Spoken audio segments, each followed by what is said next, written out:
The champagne glass trembled in my hand as my father's voice cut through the celebratory chatter at my sister's promotion party. The autumn rain pelted against the windows of our family's sprawling suburban home in Connecticut, creating a rhythmic backdrop to what should have been a joyful evening. "I want to make a toast," Dad announced, his voice carrying that familiar authority that had commanded boardrooms for decades. The living room fell silent, my mother pausing mid-conversation with the neighbors, my brother Marcus stopping his animated discussion about his latest tech startup acquisition, and my sister Jennifer freezing with her glass halfway to her lips. I stood near the fireplace, watching the flames dance as my father cleared his throat.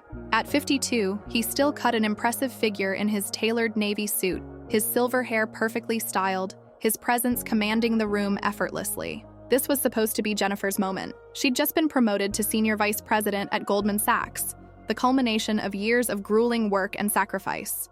"To my successful children," he began, raising his crystal tumbler of scotch. "Marcus, who built his software company from nothing and sold it for 8 figures before 35. Marcus beamed, his chest puffing with pride as his wife squeezed his arm.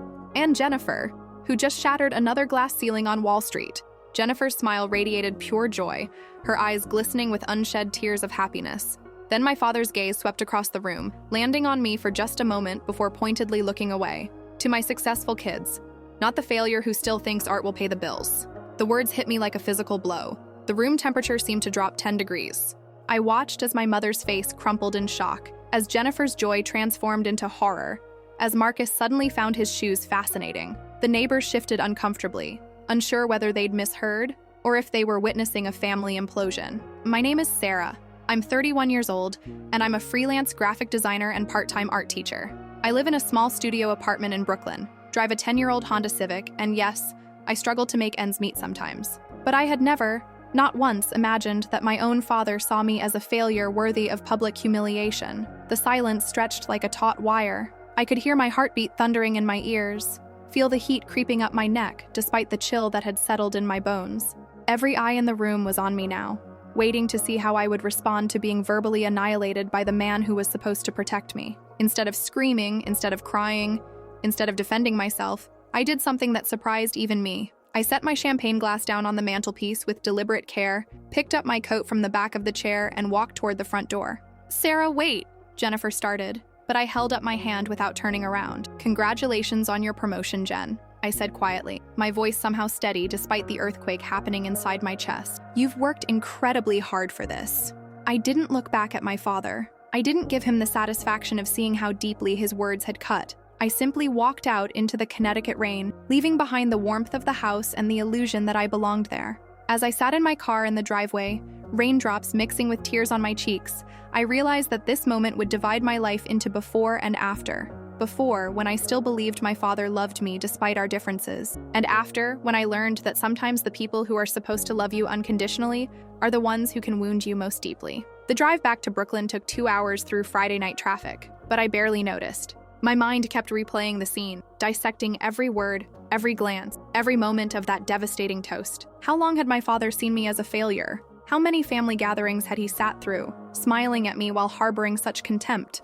By the time I reached my small studio apartment, I had made a decision. I wasn't going to let my father's words define me. I wasn't going to shrink away and disappear. Instead, I was going to prove him wrong, not for his approval, but for my own peace of mind.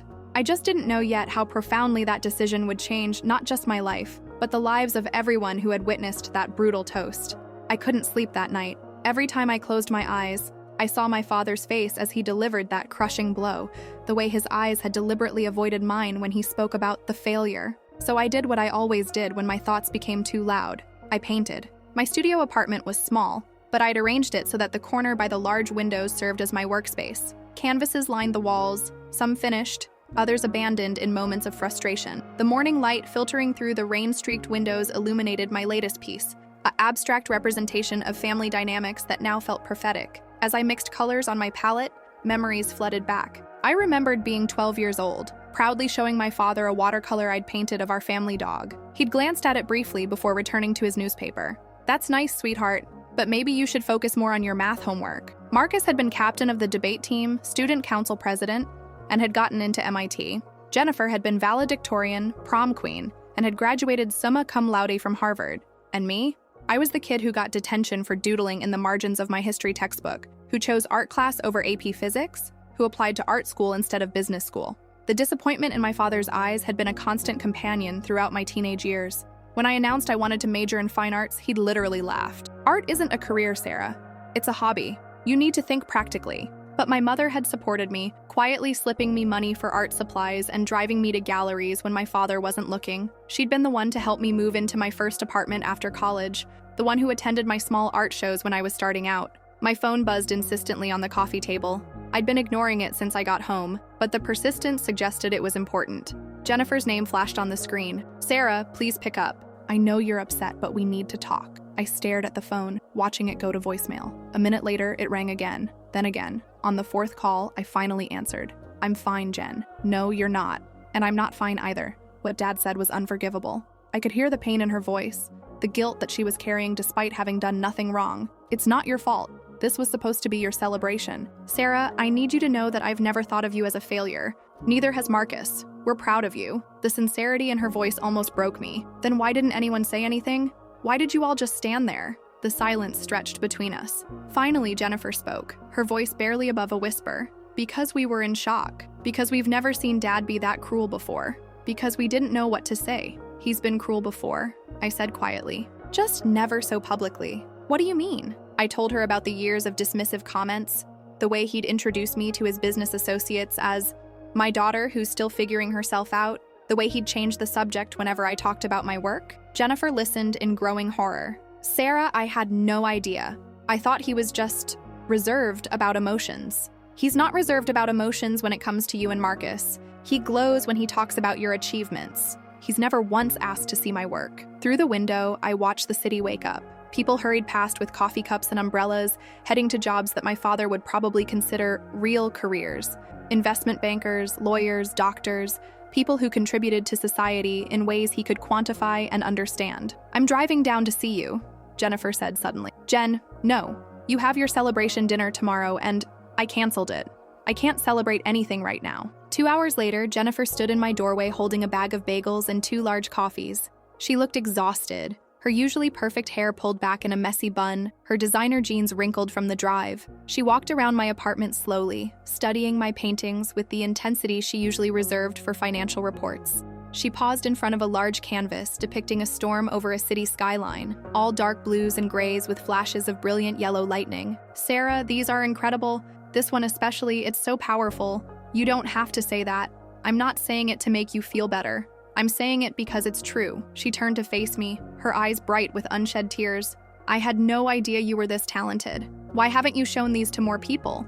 "I've tried. I've had a few small shows, sold some pieces, but it's hard to break through, especially without connections or a trust fund to sustain me while I build my reputation." Jennifer sat down on my couch, looking thoughtful. "What if I could help with that? I know people who collect art, who attend gallery openings. I don't want your pity connections. It's not pity. It's recognition of talent that's been overlooked." She picked up one of my business cards from the coffee table. "Your graphic design work pays the bills, right? But this," she gestured to the paintings, "this is your calling." I joined her on the couch, feeling emotionally drained. I keep thinking about what he said. Still thinks art will pay the bills. Like my dreams are childish delusions. Dad built his success on understanding numbers and markets. He measures worth by profit margins and stock prices. But that doesn't make him right about everything, doesn't it? I'm 31, Jen. I'm barely scraping by. Maybe he's right. Maybe I am a failure. Jennifer grabbed my hands, her grip firm and warm. "Don't you dare let his words poison your mind. You teach kids to express themselves through art. You create beauty in a world that desperately needs it. You follow your passion despite every obstacle. That's not failure. That's courage." For the first time since the toast, I felt something other than shame and hurt. I felt a flicker of defiance. My father had tried to diminish me in front of everyone who mattered to our family. But maybe his opinion didn't have to be the final word on my worth. "I want to show him he's wrong," I said quietly. "How?" I looked around my apartment, at the paintings that represented years of work and growth, at the art supplies that had been my constant companions through every triumph and setback. "I don't know yet, but I'm going to figure it out." Jennifer smiled for the first time since she'd arrived. "Whatever you decide to do, I'm here for you. We both are. Marcus called me 3 times this morning asking how you were." That evening, after Jennifer had driven back to Connecticut, I sat at my easel with a fresh canvas. Instead of painting my usual abstracts, I began sketching faces, my father's face specifically. but not with anger or bitterness, with something deeper and more complex. I was going to understand him before I proved him wrong, and then maybe I'd be able to forgive him. The following Monday brought an unexpected visitor to my Brooklyn studio. I was in the middle of a video call with a client about a logo design when my building's buzzer rang insistently. Through the grainy intercom, I could barely make out Marcus's voice. "Sarah, it's me. Can I come up?" Marcus rarely came to Brooklyn. His world of venture capital firms and startup accelerators kept him busy in Manhattan's financial district. And when he did visit family, it was usually at the Connecticut house. Seeing him climb the 3 flights to my apartment, slightly out of breath and looking uncharacteristically unsettled, told me this wasn't a casual visit. "I brought lunch," he said, holding up a bag from the deli downstairs, "and I think we need to talk." My older brother had always been the diplomat in our family, the one who smoothed over conflicts and found middle ground. At 35, he had the kind of polished confidence that came from years of successful deals and strategic thinking. But today, he looked troubled. "I've been thinking about Friday night," he said as we unpacked sandwiches and coffee, "about what Dad said and about my reaction to it." "Marcus, you don't need to—" "Yes, I do. I need to apologize for not speaking up immediately. I need to apologize for letting you walk out alone. And I need to tell you something about Dad that I probably should have shared years ago." I set down my coffee, sensing this conversation was about to take a significant turn. Marcus rarely spoke about our father in anything other than respectful, admiring terms. "Do you remember when I was in college and I told Dad I wanted to major in philosophy alongside my business degree?" I nodded. "You said he convinced you to focus on business." "He didn't convince me. He gave me an ultimatum. He said if I wasted time on impractical nonsense, he'd stop paying for my education. He said I could pursue philosophy when I had the financial security to afford such luxuries." This was news to me. I'd always assumed Marcus had chosen his path willingly, that his success had come from following his genuine interests. "So, you gave up philosophy?"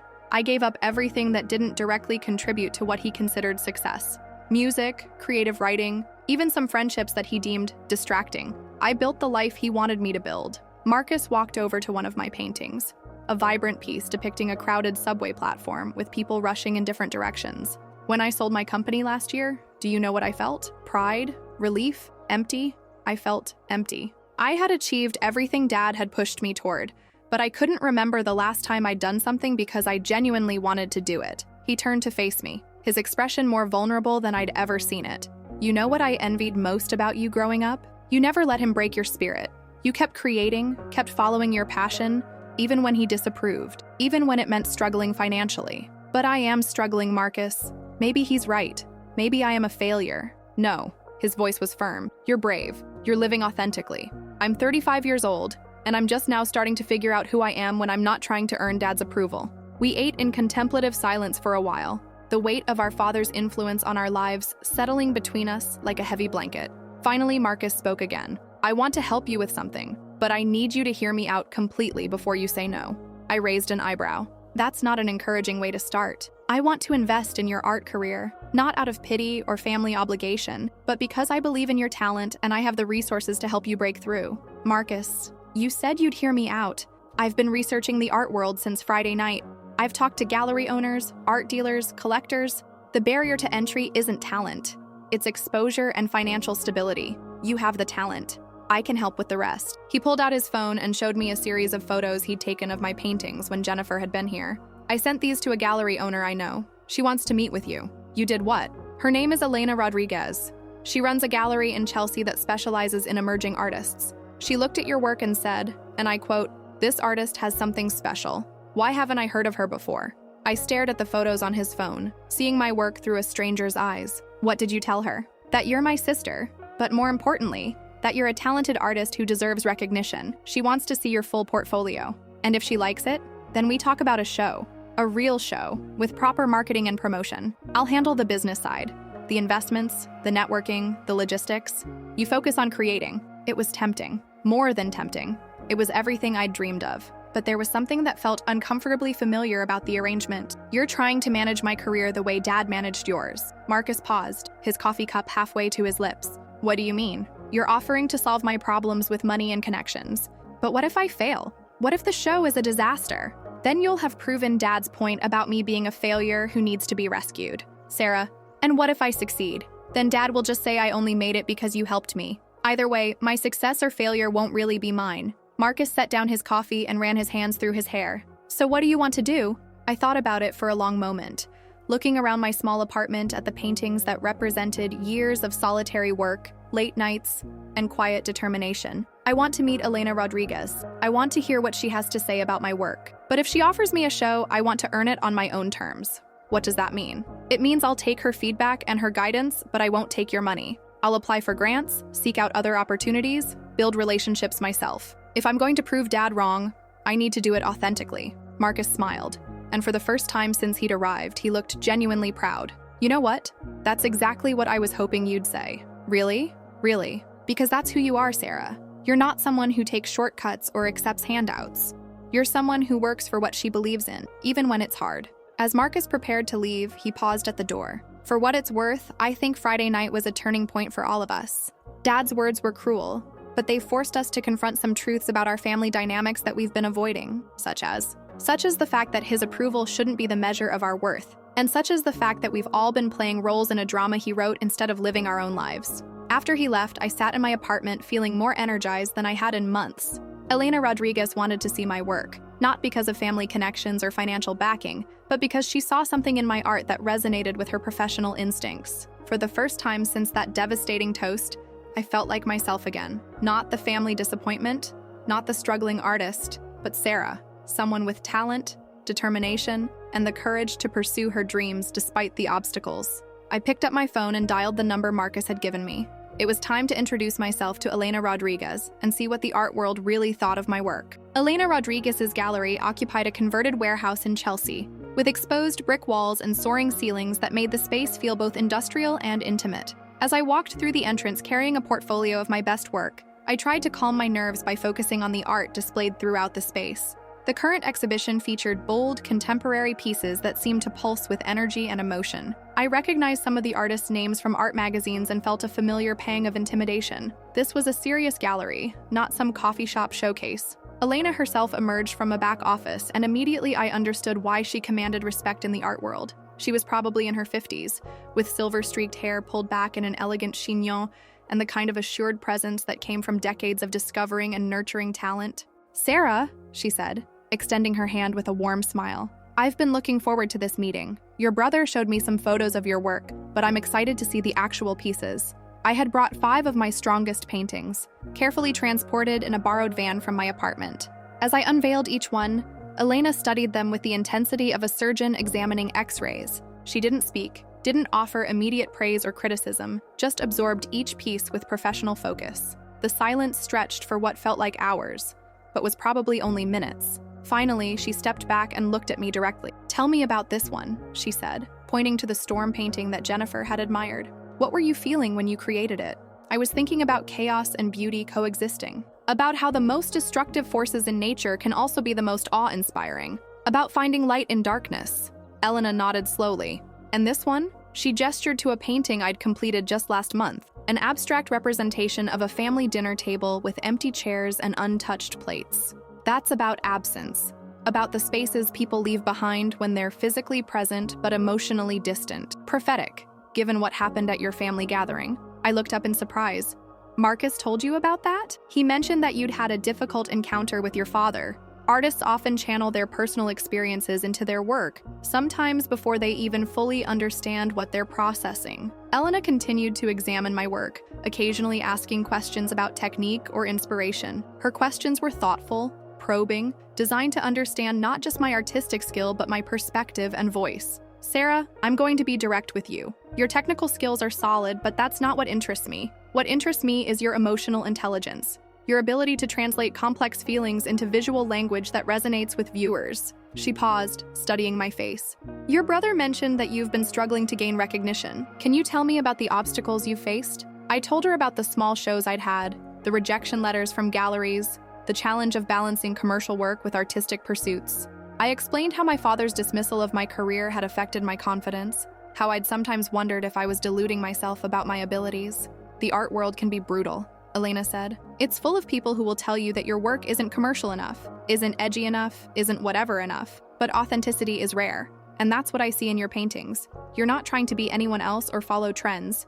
You're exploring your own truth. Does that mean you'd be interested in representing me?" Elena smiled. "I'd be interested in something more ambitious than representation. I'd like to offer you a solo show." The words hit me like a physical force. a solo show, at a respected Chelsea gallery. It was everything I'd dreamed of, everything I'd worked toward for years. However, Elena continued, I have conditions. I braced myself, wondering if this was where the offer would become impossible to accept. First, I need you to commit to creating new work specifically for this show. I want to see what you produce when you're not worried about commercial viability, when you're pushing your own boundaries. I can do that. Second, I need you to be prepared for the business side of this. Gallery shows aren't just about hanging paintings on walls. There's marketing, networking, press engagement. It's work, and it can be overwhelming for artists who aren't used to self-promotion. I understand. Third, and most importantly, I need you to believe in yourself, not just in your talent, but in your right to take up space in this world. Too many artists sabotage themselves with self-doubt and imposter syndrome. I thought about my father's words, about the years of being told my dreams were impractical, about the voice in my head that whispered I wasn't good enough. What if I fail? Then you fail while doing something you believe in. But Sarah, based on what I see here, failure isn't what I'm worried about. Success is going to challenge you in ways you haven't considered. Elena walked over to a desk and pulled out a contract. I'm offering you a slot in 4 months. That gives you time to create new work and prepare yourself mentally. The show will run for 6 weeks, and I'll handle all the promotion and sales. I stared at the contract, feeling the weight of possibility and responsibility. Can I ask you something? Of course. Why me? Why now? You could showcase established artists who guarantee sales. Elena's expression grew thoughtful. Because I've been in this business for 25 years and I've learned to recognize something special when I see it. Your work has a quality that can't be taught or manufactured. It has soul. She paused, looking directly at me. Also, because your brother told me about your father's toast, about how he called you a failure in front of your entire family. I've seen too many talented people give up on their dreams because someone they loved convinced them they weren't good enough. You want to help me prove him wrong? I want to help you prove yourself right. There's a difference. I signed the contract with hands that trembled slightly from excitement and terror. Elena shook my hand firmly, her grip conveying both congratulations and encouragement. Welcome to the next chapter of your artistic journey, Sarah. I have a feeling it's going to be extraordinary. As I drove back to Brooklyn, my mind raced with possibilities. 4 months to create enough new work for a solo show. 4 months to push my artistic boundaries and explore themes I'd never dared to tackle. 4 months to transform from a struggling artist into someone worthy of a Chelsea gallery. But more than that, I had 4 months to answer the question that had haunted me since that brutal toast. Was I really a failure? Or was I something much more powerful than my father had ever imagined? For the first time in years, I couldn't wait to find out. The next 4 months became a blur of 16-hour days, paint-stained clothes, and the kind of creative intensity I'd never experienced before. I turned my small studio apartment into a production center, covering every available surface with canvases, sketches, and color studies. Elena had been right about pushing boundaries. With the pressure of a solo show looming, I found myself exploring themes I'd previously only touched on superficially. Family dynamics, personal identity, the cost of approval seeking. All of it poured onto canvas with a rawness that surprised even me. 3 weeks into my preparation, I received an unexpected phone call from my mother. Sarah, honey, I need to see you. Can I come down to the city? My mother rarely initiated visits, and something in her voice suggested this wasn't social. When she arrived at my apartment the next morning, she looked tired and older than her 62 years. I owe you an apology, she said without preamble. For Friday night, yes, but also for years of staying silent when your father dismissed your dreams. I set down my coffee cup, giving her my full attention. Mom, you don't need to...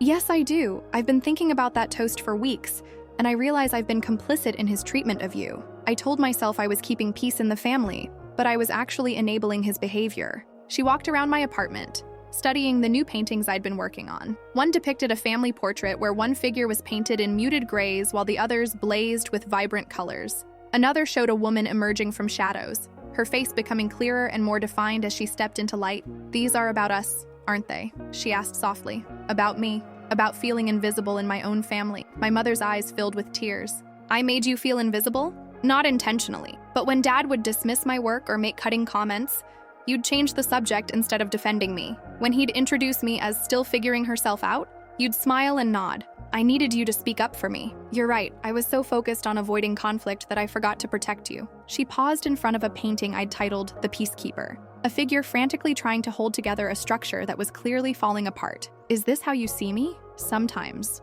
but also as someone who was trying to hold our family together in impossible circumstances. We talked for hours, untangling years of family dynamics and unspoken resentment. My mother told me about her own dreams that had been put aside when she married my father, about the small compromises that had accumulated over decades, about her fear that supporting my artistic ambitions would cause irreparable damage to her marriage. "I want to come to your show," she said finally. "I want to see what you've created when you stop trying to please everyone else." "What about Dad? What about him?" "This is about you, Sarah, about celebrating your accomplishments." After she left, I returned to my easel with renewed energy. The conversation had crystallized something important. I wasn't just creating art for a gallery show. I was creating a visual autobiography, a record of who I was when I stopped apologizing for my existence. 2 weeks later, Marcus stopped by with news that would complicate everything. "Dad knows about the show," he said without preamble. I looked up from the canvas I was working on, a large piece depicting a storm clearing to reveal a landscape of surprising beauty. "How?" Elena's gallery sent out press releases. Art magazines are picking up the story. Emerging artist's solo debut made it into the art section of the Times. I felt a familiar knot of anxiety in my stomach. What did he say? Nothing to me directly, but Mom told me he's been distant, quieter than usual. "I think he's processing the fact that you're succeeding despite his prediction. Or he's angry that I'm embarrassing him publicly." Marcus sat down on my couch, looking thoughtful. "Actually, I think it's something else. I think he's realizing that his words have consequences and he's not sure how to handle that." "Good, maybe he should feel uncomfortable." "Sarah, I need to ask you something, and I want you to be honest with me." I set down my brush. "Okay, are you doing this to prove Dad wrong or because you genuinely want to share your art with the world?" The question stopped me cold. I'd been so focused on the mechanics of preparing for the show that I hadn't examined my deeper motivations. I don't know, maybe both? Because if you're doing this primarily to get back at Dad, you're giving him more power over your life than he deserves. But if you're doing this because you're ready to share your voice with the world, then his opinion becomes irrelevant. That night, I stood in my apartment surrounded by months of work, paintings that chronicled my journey from family disappointment to emerging artist. Each piece told part of my story, but together, they formed something larger, a testament to the power of persistent creativity and self-belief. I realized that Marcus was right. This show wasn't about proving my father wrong anymore. It was about proving myself right, about validating years of faith in my own vision, about honoring the part of me that had refused to give up despite every obstacle. Elena visited the following week to review my progress. She walked through my apartment-turned-studio with the same focused intensity she'd brought to our first meeting, but this time her expressions were more animated. "Sarah, these are extraordinary. You found your voice." She paused in front of my latest piece, a self-portrait where I was painting myself, creating an infinite loop of creation and reflection. This one especially. It's bold, confident, unapologetic. It's how I feel now, like I'm finally creating myself on my own terms. That's exactly what great art does. It transforms the artist as much as it transforms the viewer. Elena pulled out her phone and began taking photos. "I want to feature this self-portrait prominently in the show. It should be the first thing people see when they walk into the gallery." "Are you sure? It's pretty personal." "The best art is personal. That's what makes it universal." As Elena prepared to leave, she turned back to me with a serious expression. "Sarah, I want you to prepare yourself for something. This show is going to change your life. You're going to meet collectors, critics, other artists. You're going to receive praise and criticism. You're going to have opportunities you've never imagined." That sounds wonderful. It is wonderful, but it's also overwhelming. Success brings its own challenges. Don't lose sight of why you started creating in the first place. That evening, I called Jennifer to update her on my progress. "I'm so proud of you," she said, "and I'm so excited to see what you've been working on." "Jen, can I ask you something?" "Of course. Are you coming to the opening because you want to support me, or because you feel obligated as my sister?" "I'm coming because I want to celebrate your courage, because watching you pursue your dreams despite every obstacle has inspired me to examine my own life." "What do you mean?" "I mean that I've been so focused on external validation, the promotions, the salary increases, the approval, that I've forgotten to ask myself what I actually want. Your willingness to risk everything for your art has made me realize I've been playing it safe for too long." As I hung up the phone, I realized that my family's reaction to my success was revealing as much about them as it was about me. Each of them was processing their own relationship with dreams, approval, and authentic self-expression. But for the first time since that devastating toast, their reactions felt secondary to my own sense of accomplishment. I was creating not for their approval or disapproval, but for the pure joy of bringing my vision to life. With 3 weeks left until the opening, I felt ready to share that joy with the world. The night of my gallery opening arrived with the kind of crisp October weather that made New York feel electric with possibility. I stood in front of my bathroom mirror, adjusting my black dress for the 10th time, trying to calm the butterflies that had taken permanent residence in my stomach. Elena had transformed her gallery into something magical. My paintings hung on the white walls like windows into my soul, each piece illuminated by carefully positioned spotlights. The centerpiece, my self-portrait of infinite creation, commanded attention from the entrance, just as she had planned. I arrived an hour early to help with final preparations and to have a few quiet moments with my work before the crowd arrived. Walking through the gallery, seeing my paintings in this context, I felt a profound sense of accomplishment that had nothing to do with anyone else's approval. "You ready for this?" Elena asked, appearing beside me with 2 glasses of champagne. As ready as someone can be for their first solo show, I think. Remember what I told you about success bringing its own challenges? Tonight is just the beginning. Enjoy it, but stay grounded in who you are. The first guests began arriving at 6 o'clock. I recognized some faces from the art world. Collectors Elena had mentioned, critics from local publications, other artists whose work I admired. But what surprised me was the diversity of the crowd. Teachers from the school where I taught part-time, neighbors from my Brooklyn building, former clients from my graphic design work, people from every part of my life had come to support me. Marcus arrived early with his wife, both of them dressed elegantly and looking genuinely excited. "Sarah, this is incredible," he said, pulling me into a tight hug. "I'm so proud of you." Jennifer arrived shortly after, looking stunning in a navy blue dress and beaming with pride. She'd brought her boyfriend, who immediately gravitated toward my storm paintings and began asking thoughtful questions about my technique. "Where's Mom?" I asked, scanning the growing crowd. "She's coming," Jennifer assured me. She wanted to make sure Dad wasn't planning to show up first. The mention of our father sent a familiar chill through me. We still hadn't spoken since that devastating toast 3 months ago. I'd wondered if he would appear tonight, whether to support me or to somehow diminish my moment. But so far, there was no sign of him. By 7 o'clock, the gallery was packed. I found myself in conversation after conversation about my work, my process, my inspiration. Art collectors asked about purchasing pieces. A critic from ART News wanted to schedule a follow-up interview. A gallery owner from Los Angeles expressed interest in bringing the show to the West Coast. It was overwhelming and exhilarating and terrifying all at once. "Sarah Anderson?" A woman approached me with a warm smile. "I'm Rebecca Chen from the New York Arts Foundation. I've been following your work since Elena first showed me photos 3 months ago. Thank you for coming. Actually, I'm here on business. We'd like to offer you a grant to continue developing your artistic voice. It would provide financial support for a full year, allowing you to focus exclusively on your art." I nearly dropped my champagne glass. A grant. Financial freedom to create without worrying about rent or bills. It was everything I dreamed of. Wow, thank you. I'm honored. Think about it.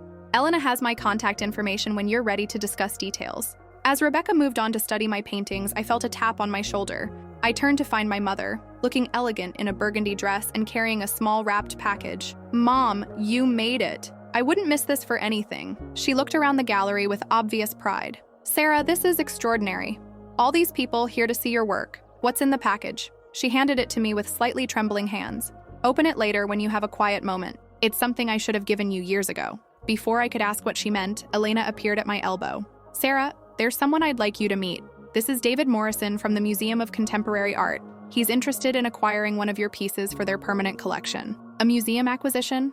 My work hanging permanently alongside artists I'd studied and admired for years. The evening was becoming surreal in the best possible way. As I spoke with David about which piece might work best for their collection, I noticed a commotion near the gallery entrance. The crowd was parting slightly, and I caught a glimpse of a familiar figure in a dark suit. My father had arrived. He stood just inside the entrance, looking uncharacteristically uncertain. Our eyes met across the crowded room, and for a moment, time seemed suspended. He looked older than I remembered. His usual commanding presence diminished somehow.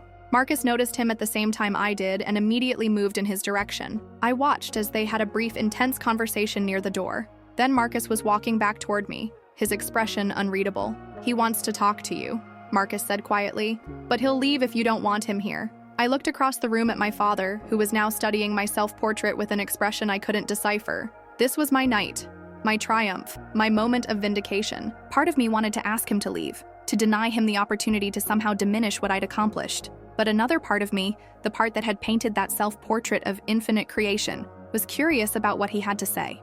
"Okay, but not here. Tell him to meet me in Elena's office in 10 minutes. Those 10 minutes felt like hours.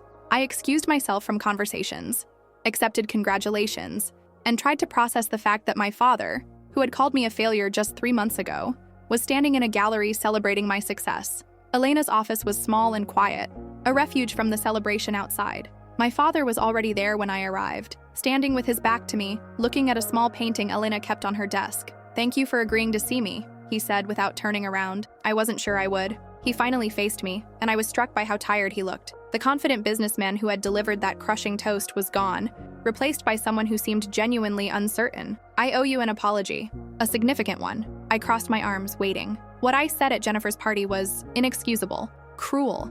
I humiliated you in front of people who matter to both of us, and I've regretted it every day since. "Why did you say it?" He was quiet for a long moment, struggling with words that didn't come easily to someone accustomed to commanding every conversation. "Because I was afraid for you. Because I watched you struggle financially for years. And I convinced myself that tough love would push you toward a more practical path. You were afraid, so you called me a failure in public? I was wrong. Completely. Devastatingly wrong." He gestured toward the door, beyond which my successful opening was continuing. "You weren't the failure, Sarah. I was. I failed to see your talent, failed to support your dreams, failed to be the father you deserved." The words I'd waited years to hear hung in the air between us. But instead of feeling vindicated or victorious, I felt something more complex, a mixture of sadness and relief. "Dad, do you know what hurt most about that toast?" He shook his head. "It wasn't that you called me a failure. It was that you clearly believed it. You believed that my dreams were worthless, that my work had no value, that I was somehow less than Marcus and Jennifer because I chose a different path. I was wrong about that too. Were you? Or are you just saying that because I'm having a successful gallery opening?" The question caught him off guard, and I could see him grappling with the distinction. I don't know, maybe both. But seeing your work tonight, seeing how people respond to it, I understand that I was measuring you by the wrong standards. I needed you to believe in me before the gallery show, Dad. I needed you to support my dreams when I was struggling, not just celebrate my success when it's convenient. He nodded slowly, accepting the truth of my words. "I know. And I know that apology isn't enough to undo the damage I've caused. But I want you to know that I'm proud of you. Not just for tonight, but for having the courage to pursue your vision despite my lack of support." We stood in silence for a moment, two people who had been family but strangers for so long that we'd forgotten how to communicate without causing each other pain. "I should get back to my opening," I said finally. "Of course. I'll leave so you can enjoy your evening." "Dad?" I stopped him as he reached for the door handle. "You don't have to leave, but if you stay as someone who's learning to see me differently, not as someone who's always known best." He nodded, understanding the boundary I was setting. "Thank you for giving me the chance to learn." As I returned to the gallery, I felt something shift inside me. The validation I'd been seeking from my father no longer seemed as important as the validation I'd given myself. His approval or disapproval couldn't diminish what I'd accomplished, or the joy I felt in sharing my work with the world. The rest of the evening passed in a blur of congratulations, business cards, and red dots appearing next to my paintings as they sold. By the time the last guest left at nearly midnight, I had sold 7 pieces, received 2 grant offers, and fielded inquiries from 3 other galleries. But more than the commercial success, what mattered was the feeling of having shared my authentic voice with the world and finding that it resonated. Elena handed me a glass of champagne as we surveyed the nearly empty gallery. "So, how does it feel to be a successful artist?" I looked around at my paintings, still glowing under the gallery lights, and then at the small wrapped package my mother had given me, which I'd forgotten about in the excitement. "It feels like the beginning of something new," I said. "Like I'm finally becoming who I was always meant to be." 3 weeks after the gallery opening, I was sitting in my Brooklyn apartment, which no longer looked like a chaotic art studio, opening the package my mother had given me that night. Inside was a small leather journal, its pages yellowed with age. My art dreams, Margaret Sullivan, age 22, was written in faded ink on the first page. I turned the pages carefully, discovering sketches, poetry, and plans for paintings my mother had never created. She'd been an artist too, before marriage and children had redirected her life. The final entry was dated just 6 months before I was born. "I'm putting away my brushes for now, but I hope someday I'll have a daughter who won't let anyone convince her that dreams are impractical. I hope she'll be braver than I was." The journal came with a note in my mother's current handwriting. "You were always braver than I was, Sarah. I'm sorry it took me so long to tell you that." I was still processing this revelation when my phone rang. Elena's name appeared on the screen. "Sarah, are you sitting down? Because I have news that's going to change everything." "What kind of news?" "The review in ART News came out this morning. It's extraordinary. But more importantly, I just got off the phone with the curator from the Whitney Museum. They want to include one of your pieces in their upcoming group exhibition on contemporary American artists. The Whitney Museum, one of the most prestigious art institutions in the country." I had to sit down. "Which piece?" "The self-portrait. They said it perfectly captures the current moment in American art, the emergence of authentic voices that have been overlooked by traditional gatekeepers. After hanging up with Elena, I sat in my apartment trying to absorb how completely my life had changed. 6 months ago, I had been a struggling artist whose own father saw her as a failure. Now I was being recognized by major museums and art publications. But the most significant change wasn't in my external circumstances. It was in how I saw myself. My phone buzzed with a text from Jennifer. "Can we talk? Something's happened with Dad." An hour later, Jennifer was sitting on my couch, looking more serious than I'd seen her since the night of that devastating toast. "Dad's been seeing a therapist," she said without preamble. "What?" "He started right after your opening. He told Mom he realized he needed to understand why he'd been so cruel to you, and why he'd spent years dismissing your dreams." This was perhaps the most surprising development yet. Our father was not someone who believed in therapy or introspection. He solved problems with action and authority, not emotional exploration. "What has he learned?" Jennifer hesitated. "He told me some things about his own childhood that I'd never heard before. About how his father ridiculed his interest in music, called it a waste of time. About how he gave up piano because his dad said it wouldn't make him successful." I felt a familiar twist of recognition. So he did to me what his father did to him. Exactly. He's starting to understand the pattern. And Sarah? He wants to make amends. Real amends, not just apologies. What does that mean? He's setting up a foundation for artists like you, people with talent who need financial support to develop their work without worrying about survival. I stared at my sister. He's doing what? He wants to call it the Sarah Anderson Foundation for Emerging Artists. The idea was so unexpected, so completely contrary to everything I thought I knew about my father, that I couldn't process it immediately. "Jen, I don't want his money. I don't want a foundation named after me as some kind of guilt offering." "I know, that's what I told him you'd say. So he asked me to tell you something else." Jennifer pulled out her phone and showed me a screenshot of an email. It was from my father to Elena, asking if he could purchase one of my paintings, not as a family member, but as a collector who appreciated the work. "He wants to buy the storm painting, the one you painted before you even knew you were angry at him. He said it reminds him that beautiful things can emerge from chaos."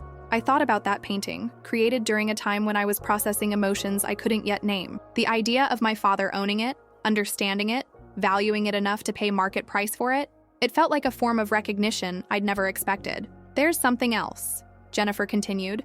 "Marcus and I have been talking, and we think this whole experience has changed all of us, not just you and Dad." "How?" "Marcus has decided to take a year off from venture capital to write. He's always wanted to be a writer, but he never gave himself permission to try." "And you?" Jennifer smiled, the first genuine smile I'd seen from her in months. "I'm taking the foundation job. Dad asked me to run it, and I said yes.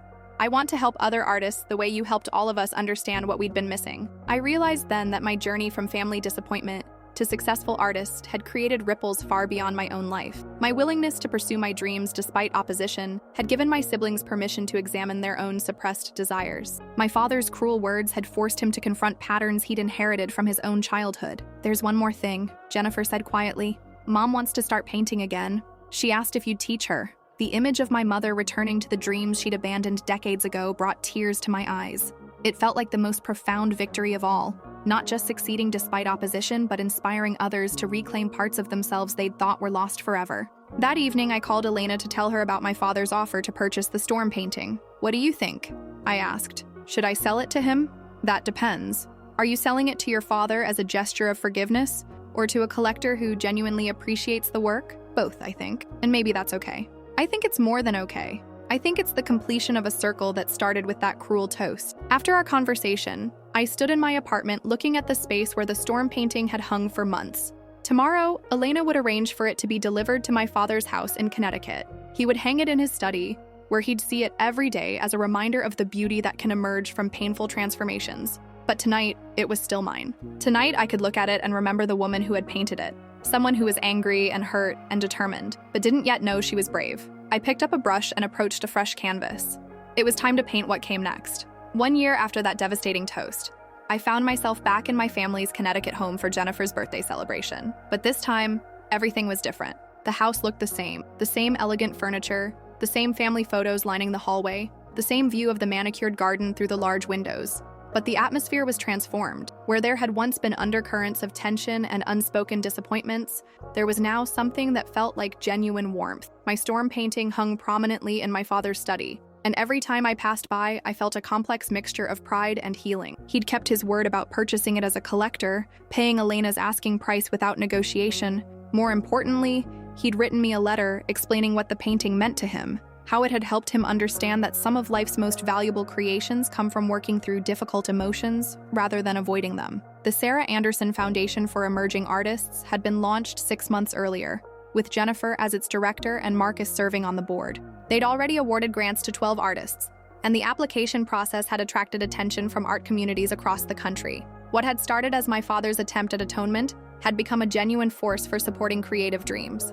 Marcus had published his first short story in a literary magazine and was working on a novel about family expectations and personal authenticity. His year away from venture capital had transformed him. He moved with less urgency, spoke with more thoughtfulness, and had developed the kind of contentment that comes from pursuing genuine interests rather than external validation. My mother had returned to painting with an enthusiasm that surprised everyone, especially herself. I'd been teaching her technique every Sunday for months, watching her rediscover skills she'd thought were lost forever. Her work was raw and emotional, full of the accumulated wisdom of someone who had spent decades observing life before finally deciding to create from it. But perhaps the most significant change was in my relationship with my father. We'd spent months in careful conversations, slowly rebuilding trust and understanding. He'd shared stories about his own father's dismissal of his musical interests, helping me understand that his criticism of my dreams had been rooted in inherited fear rather than accurate assessment. I'd shared the years of self-doubt his words had created, helping him understand the lasting impact of parental judgment.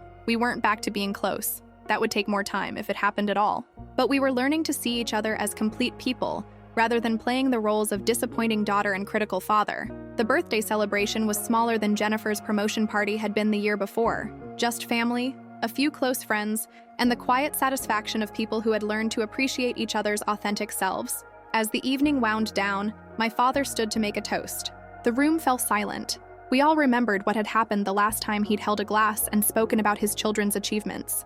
"A year ago," he began, his voice steady but humble, "I made a toast that caused tremendous pain to someone I love. I called my daughter Sarah a failure, and in doing so, I revealed my own failures as a father and as a man." He paused, looking directly at me. "Tonight, I want to make a different kind of toast.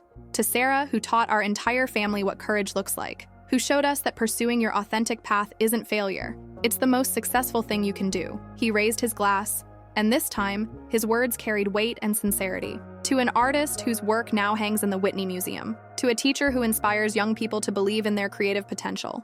To a daughter who was brave enough to walk out of this house when she needed to, and generous enough to walk back in when we were ready to learn. And to Jennifer," he continued, "who found a way to combine her business skills with her desire to help others. To Marcus, who reminded us that it's never too late to pursue dreams we thought we'd outgrown. To Margaret, who proved that artistic passion can be rekindled at any age. But mostly," he said, his voice breaking slightly, "to the lesson Sarah taught all of us, that love means supporting each other's dreams, not imposing our fears." The room was quiet for a moment before we all raised our glasses. But this time, instead of an awkward silence following his words, there was the sound of genuine appreciation, applause, laughter, and the kind of conversation that flows naturally when people feel truly seen and valued. Later that evening, as I prepared to drive back to Brooklyn, my father approached me in the driveway. "Sarah, I have something for you." He handed me an envelope with my name written in his familiar handwriting. "What is it?" "A letter I wrote but never sent. I wrote it the day after your gallery opening, when I realized how wrong I'd been about everything. I kept it because I wanted to make sure my apologies were backed up by actions, not just words." I opened the envelope and read the letter by the light of the porch lamp. It was 2 pages of careful handwriting, acknowledging his mistakes, expressing pride in my accomplishments, and sharing his own struggles with expectations and authenticity. But the last paragraph made me cry. "I realize now that you were never the family failure. You were the family success story I was too blind to recognize. You succeeded at being yourself in a world that pressured you to be someone else. You succeeded at pursuing beauty and meaning in a culture that only values profit. You succeeded at staying true to your vision despite every obstacle, including the ones I placed in your path. I failed to see your success because I was measuring it by the wrong standards. I'm working every day to develop better vision. Thank you," I said, folding the letter carefully. "For what? For learning, for changing, for showing me that people can grow beyond the patterns that shaped them." As I drove back to Brooklyn, I thought about the journey that had brought us to this point. A year ago, I had walked out of that house feeling like a failure, convinced that my dreams were naive and my work was worthless.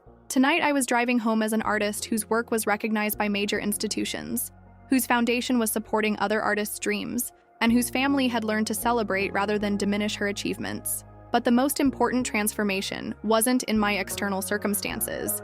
It was in my understanding of success itself. Success wasn't about earning my father's approval or proving my critics wrong. Success was about honoring my authentic self, pursuing my vision with integrity, and creating work that resonated with others who were seeking beauty and meaning in their own lives. The next morning, I stood in my studio, now a proper studio space I'd rented with the proceeds from my gallery sales, preparing for my second solo show. This one would be even more ambitious, featuring a series of paintings about family dynamics, healing, and the courage required to break generational pattern. I picked up my brush and approached a fresh canvas, thinking about the painting I wanted to create next. It would show a family dinner table, but this time all the chairs would be occupied by people who were fully present with each other.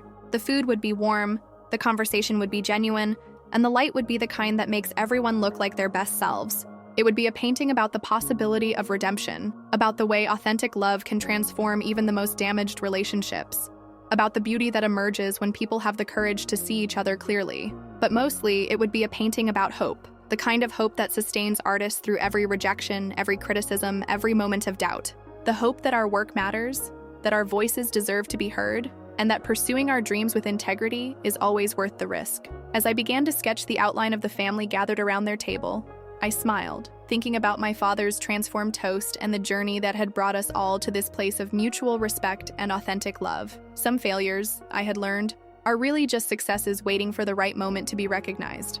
And some families, given enough time and courage, can learn to celebrate what makes each member unique, rather than trying to force them all into the same narrow definition of achievement. The painting would capture that truth, and when it was finished, I would call it Coming Home.